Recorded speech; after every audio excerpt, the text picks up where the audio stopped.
Hi everyone, my name is Jen and welcome to the Book Refuge.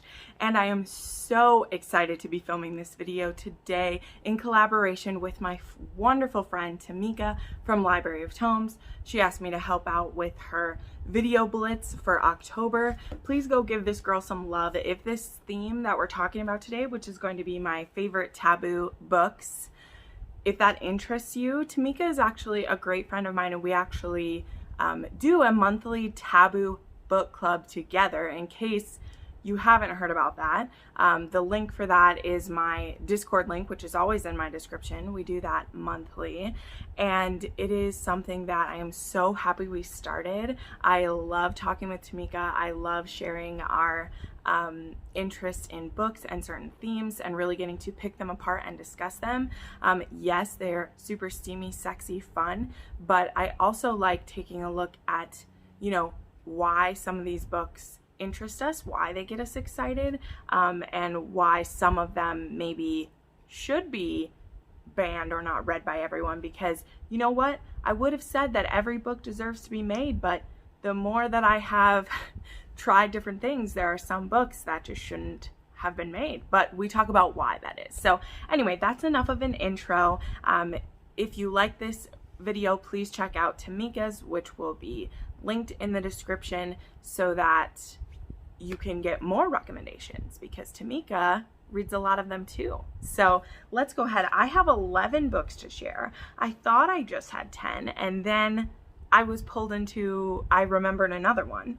But let's kind of start with, there's kind of like an evolving of Taboo that happened with me. So I really started reading Taboo at the beginning of this year. I'd read a few dark romances and things you would just maybe consider a little bit like harsher topic in years past, and I had been interested by those, but I never really knew the vast majority of taboo topics, or that I would be interested in some of them until really this year. And so it was funny as well, because I keep a document where I list all my books, and I've read 540 books this year so far. And so it was crazy that some of these books that I feel like I have been recommending forever, or have, had on my shelf forever, it was really only the beginning of this year that I read them and purchased them, which just blows my mind that it's only been that long, because it feels like forever. So there was a bit of an evolving that happened with me, and so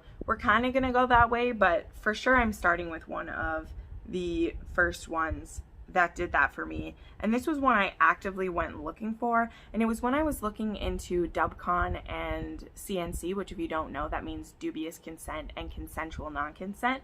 These are usually elements of they can be elements of BDSM, but usually they're more elements of role play. A lot of times it is because people have had certain traumas in their life, and exploring those traumas and things in a safe sexual relationship can really help you work through those things. And then there's times where people just like it, and as long as it is still safe and consensual between the two people, it's great. And one of the examples of it really being consensual and set up very well, because you'll see in my stack I have more CNC, and some of that starts off more as DubCon and not so consensual before someone finds out that they enjoy it. We have Asking for It by Lilah Pace. This book is by it's by Lilah Pace, and this is about Vivian and Jonah.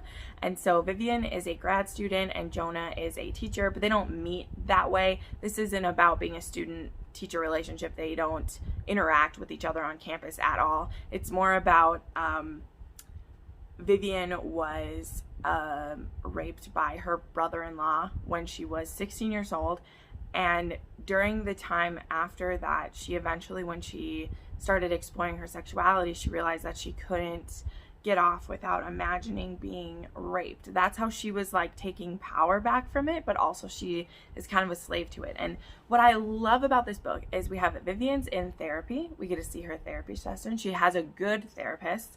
And then we see her introduced to Jonah. They meet at a party. and he overhears a conversation she has with her ex-boyfriend, because her ex-boyfriend is aware of the fantasies that she has, and he just couldn't quite get behind them, which is totally fair. Hold on, I'll put this. Which is totally fair of her ex-boyfriend to have been like, I can't engage in this fantasy with you and pretend to assault you because it doesn't work for me.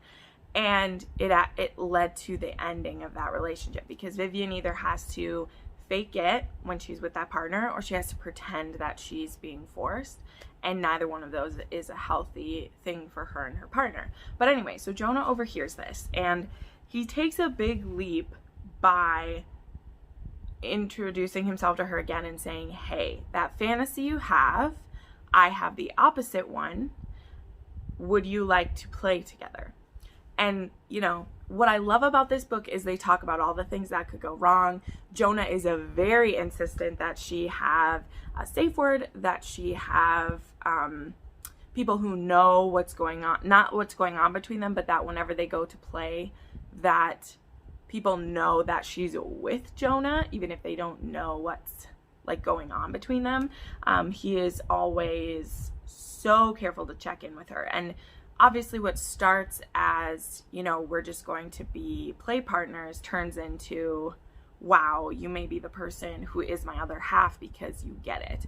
However, one of the things that becomes, so this is a duology with a little novella that comes as an epilogue, but this is mostly asking for it and begging for it are the two books. And the thing is, though, is that for Jonah, he doesn't need this play all the time. He just likes to engage in it because it's a fantasy that he's had. And he doesn't need it all the time. Whereas Vivian has not been able to orgasm without this fantasy in 10 years.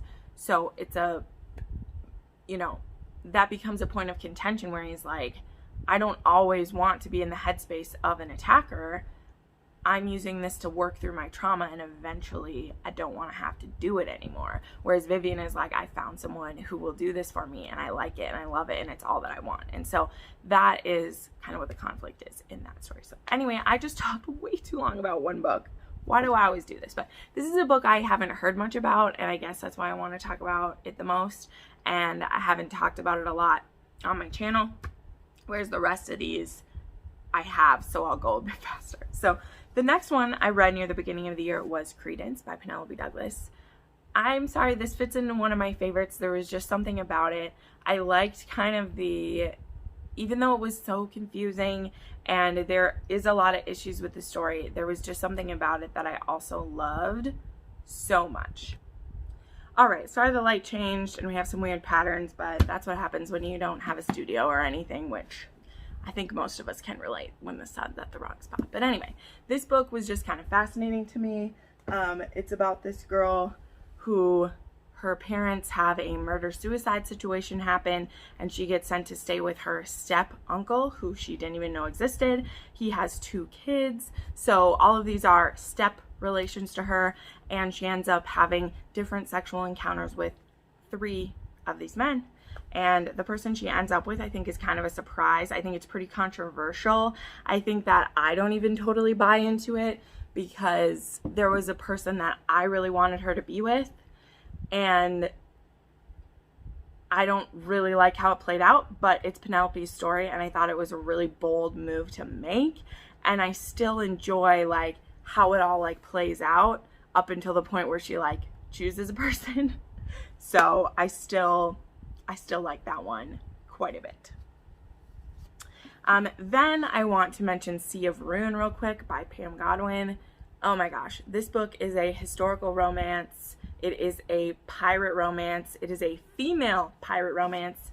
And it has some other surprises going for us that I won't ruin. But there are 2 men in this story. There is a husband of our protagonist, and there is a pirate hunter who ends up capturing her. So this story is a captive story. It is a second chance romance. It is very interesting. There is some CNC that happens in this one. There is definitely some dubious consent that happens in this one, which I know is what a lot of people's problem is. However, like, I had read other Pam Godwin before, and though of course I can't morally get behind anything that was happening with our character, I thought it was super hot and awesome. And I really enjoyed the journey that we're seeing. This had action in it. This had a lot of like mind games. This does have, so there's the dubious consent I'm talking about, and then there is an actual rape scene that we see as well. Not by either of the quote unquote heroes, or the love interests we'll call them. We won't call them heroes, we'll call them love interests, but by a fourth party.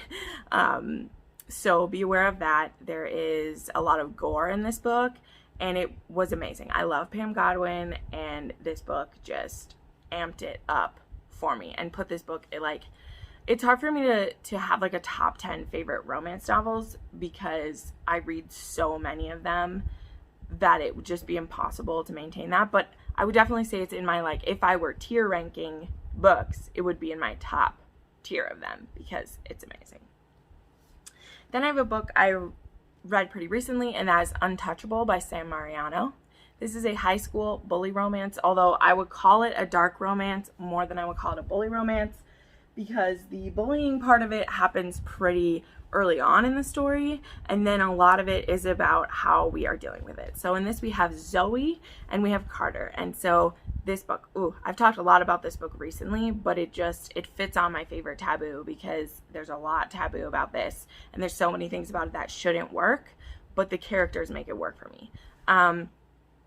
We have Zoe, who she was assaulted by a member of the football team, and she is dealing with a lot of name calling and mistreatment because she caused that football player to miss out on his senior year of playing, and that's not great. And so she gets cornered by said football player and two other members of the football team, one of them being Carter Mahoney, who is the team captain and the quarterback and kind of a big deal, and he is untouchable. And they corner her in this classroom. It is strange to me how many things happen in classrooms, but then again, I went to a high school that there weren't empty classrooms anywhere, so this stuff wouldn't be happening. And she gets assaulted by Carter. He forces her to do some things to him, but as well, she becomes like, she's able to figure out him in certain aspects, where she chooses the path of like least resistance to get out of the situation she's in. But he also is like, I got your number, Zoe. Like, I know that you thought, the things that happened in this encounter, I was always in control the whole time. And so what happened, why this book is fascinating to me, and why it's more than just the CNC, the bully romance that happens, is because Carter, he is like, has elements of being a sociopath, psychopath, whichever one. And Zoe is like fascinated by it, even as she is like turned on by the dominance of him, as well as she's terrified of him. So there's this like mix of all these things. And when he makes her his goal, when he makes her, I want to fuck you, she is just like, no, like, I'm going to keep myself away from you. And he goes about like, you could have just said yes to me and this would have been easy. But now I got to use all of these resources that I have to get what I want from you. And the point is that he's from a wealthy family. He's the head of the team. He's the star of the town. He's untouchable to her. And so she needs to figure out how to work him so that this isn't miserable for her. I do such a bad job of explaining this book, but the power dynamics of Carter and Zoe are fascinating to me, because instead of continually fighting him, she's like, why don't I, number one, make this as pleasurable for myself as possible? Because he doesn't want to hurt her. He wants her to submit. So he isn't into like the BDSM parts of it. Well, maybe he would be, because he's into like the DNS of it, but he loves the spark off of her. That is what gets him. And so he's so honest with her about it, which is fascinating. Like, he's like, yeah, I want you to submit to me. I love it that you fight me. I love that we have this back and forth. And because there's a lot about him that she does find fascinating, she's able to submit herself to that. And the relationship that gets created between them, it is not some easy thing. they, you know, they're struggling back and forth with this. And I will say, though, this isn't a book where he grovels for what he's done in the past. This is no book where our hero is going to realize that he wronged her. He gets his way over and over again. And our heroine finds ways to make it okay, but also she's never gaslit by him. Like, she's never, like, sees it his way. She is always aware of the concessions she's making to him, and she chooses to do them because in the end, being with him and having the relationship that they do, it is what she wants. And that's what I think is amazing about it. Like, it's so good. It's so good, but it's strange and it's a lot to bite. Then this is one I read recently as well. This is Den of Vipers by K.A. Knight. I'll put this down because it's shiny, but look at this behemoth. This book is like 640 pages. Yeah, 640 pages. This bad boy is a mafia reverse harem. So we have Roxy, who is our female protagonist, and then we have Ryder, Garrett, Kenzo, and Diesel. And so these men are the Vipers, and they run this little crime unit that they have, and Zoe's father owes them money, and he gives Zoe to them because he's a douche canoe. So that happens. And they are just going to be like, all right, well, we'll take her. I guess maybe we'll put her in one of our brothels, or we'll like make her pay off her dad's debt. And Zoe takes a baseball bat to the men that they send to get her. So that gets their interest piqued. And so then all four of the Vipers go in and get her. Roxy owns a bar. She's this badass chick. She's badass. She is not a wilting violet. She does not just give in to these guys. She's amazing. I love Roxy. I love Roxy. I have a girl crush. And she fights them. Now, all these men are kind of into some different things. We have someone who has had sexual trauma. We have someone who gets off on pain and torture and blood play. We have someone who gets off on a DNS. And then we have someone who's just crazy and wants to screw all the time. And so what was amazing too is I don't really like reverse harems.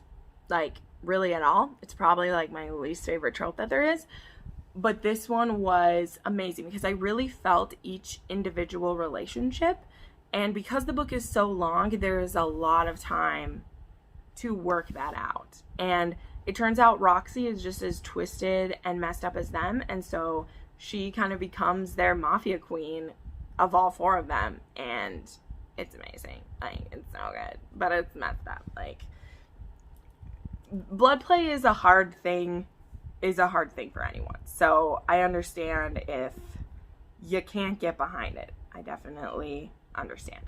So, okay. Then I have Life Unexpected by QB Tyler. This is an age gap. This is a stepfather-stepdaughter romance.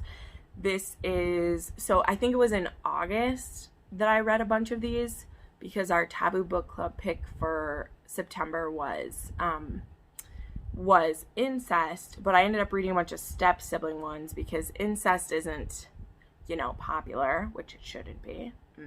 See our discussion from our Taboo book club in September, because wow. But I ended up reading a bunch of step relative romances, and so this one is about this is cool too because this is actually a mixed race couple. The mother dies in a car accident, leaving the stepfather, who I think is like 40, and his stepdaughter who's just turning 18. And yeah, he's already been a widow when he was young, so he's 2 times a widow now. He was her stepfather for I think like 7 years, and it was really hard for her because he is her like high school, or her principal at her school, and she had a crush on him before her mom married him, which of course she was like 10. So, you know, the adult wins out, but she's always been like, then that turned into like a hateful relationship because she had these like secret feelings for him, and then he married her mom, and that was just a lot for her. But they end up kind of taking some time off from like work and school and just spending time grieving together, and this attraction that she's had, which he is newly feeling, is starting to come out. And then there's some drama because she does have a birth father who is maybe a part of the mafia and is starting to, you know, maybe try to push his way back into her life, and that is interesting. Then we do have one actual incest, because this is my taboo list. And for this one, of all the taboo books that I read in August and September, my favorite one was Tortured Whispers by Danielle James. This book is about an uncle and a niece, and this book has trigger warnings for self-harm. We have a heroine who, her mother has died, and then her father ends up dying pretty early in this book. And already she was having some feelings for her uncle, and they were starting to, in this case, it's one where it's that thing where, like, they were separated most of their life. Like, it isn't the case of, like, not knowing you have a relative, because they both knew of each other, but it only ever been, like, cards sent at Christmas, or maybe a telephone call, but they had never, like, spent a lot of time together. And so it's kind of that case of, like, relative infatuation syndrome, or whatever it's called when it happens. And he is a therapist as well, and so he really encourages her to get into therapy, obviously not with him. And this story was kind of interesting in the fact of, like, they have people on their side, which was, like, super unbelievable, but he was just the right person to care for her and to try to encourage her to stop harming herself and encourage her to have dreams again and move on and grow up, because, like, it's hard to grow up after what she'd been through and the pressure that she was under and things like that. And so it ended up being, like, it was a pretty sweet story, but it is very hard. I cried quite a lot when I was reading it. Next I have Sinfully Theirs by Serena, by Serena Akeroyd. Serena Akeroyd is so fascinating. Like, her books are pretty taboo. So this one is about this girl, this woman. She has a one-night stand with this guy who is kind of a famous author. She, like, maybe knows that. I think she knows that when she has, like, a one-night stand with him. But what she doesn't know is that he has a husband. So this man has been living as gay. He doesn't identify as gay. But he kind of, like, ruined a lot of his life when he married his husband. And so the husband, who is gay as far as he knows, he's gay. We'll get to why in a second. He lets his partner, his husband, cheat on him with women whenever he wants. So basically it's a thing of, like, if you're with women, it doesn't count. This is super unhealthy. This is taboo. So yes, I'm aware of the problems of this. But what's fascinating is it's like the husband, he feels, you know, guilty that his partner had given up so much of his, like, family relationships and things for him. And so he turns the other way. So whenever his husband is, like, not living at home, he's kind of free to be with any women that he wants. But in this case, he's kind of falling for this woman that he had a one-night stand for. So the husband, sorry that I don't have names written down, but it's, you know, lots of names in my head. He actually goes and finds this woman and is like, hey, do you want to help me save my marriage? And he doesn't really explain to her what he means by this, but it kind of becomes clear to us as the reader that he's going to try this husband, who, as far as we know, is gay. He's going to see if he has feelings for this girl too, to see if they could coexist, to see if either he likes her enough to be her friend, or maybe even if there's some attraction and they could share his husband.